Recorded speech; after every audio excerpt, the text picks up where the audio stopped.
As per report 6 থেকে 7টা Indian player তারা মেগা অকশনে আসতে চলেছে। প্লেয়ারগুলো কারা চলো দেখা যাক। Number 1 Hardik Pandey. Hardik Pandey 100% Mumbai Indians release করবে, আর মুম্বাই ইন্ডিয়ান্স হার্দিক পান্ডে আর কন্টিনিউ করবে না। নাম্বার 2 ঈশান কিষানও অন্য কোনো ফ্র্যাঞ্চাইজের ক্যাপ্টেন বা প্লেয়ার হিসেবে খেলতে পারে, কারণ মুম্বাই ইন্ডিয়ান্স ঈশান কিষানকে আর রাখতে পারবে না।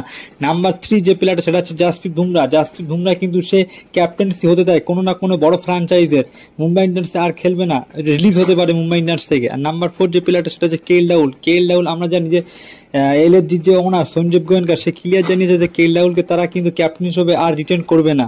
আর নাম্বার 5 যে প্লেয়ারটা সেটা হচ্ছে কেকেআর এর নীতিশ রানা। কিন্তু অনেক বছর ধরে কেকেআর জুড়ে আছে, কিন্তু রিপোর্ট অনুযায়ী কেকেআর নীতিশ রানাকে রিলিজ করবে। আর নাম্বার 6 যে প্লেয়ারটা সেটা হচ্ছে আরজিৎ সিংও রিলিজ হতে পারে।